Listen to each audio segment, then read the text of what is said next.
International Islamic Research Center.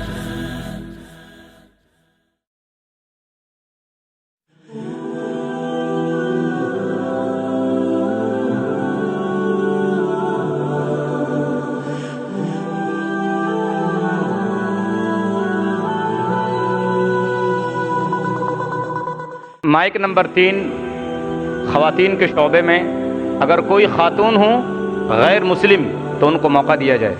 Good evening, میرا نام پرگتی ہے اور میں اسٹوڈنٹ ہوں کالج میں.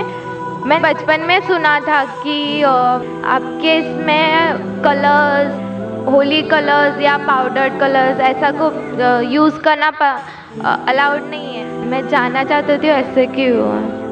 میں نے سوال پوچھا ہے کہ بچپن میں انہیں سنا ہے کہ اسلام میں coloured powder, Holi powder use کرنا حرام ہے.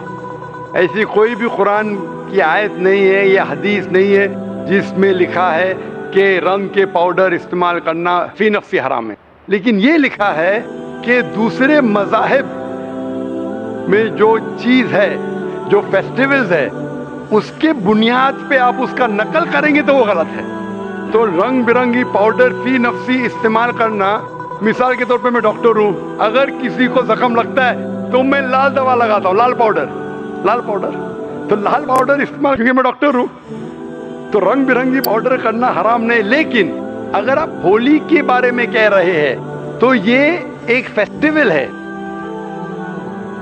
یہ ایک فیسٹیول ہے جو غیر مسلمان مناتے ہیں.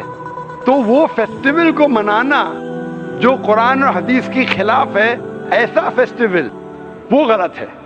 لیکن پاؤڈر استعمال کرنا پر سے فی نفسی غلط نہیں ہے. اور وہ فیسٹیول کے پیچھے آپ دیکھیں گے کیا وجہ وہ فیسٹیول کر رہے ہیں.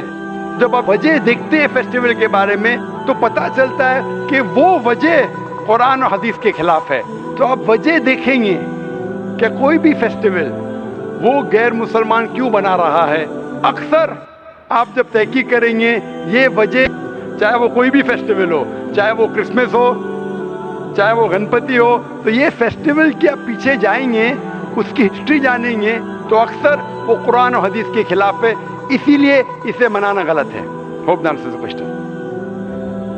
مائک نمبر 2 بھائیوں کے شعبے میں سینٹر میں جو مائک رکھا. International Islamic Research Center.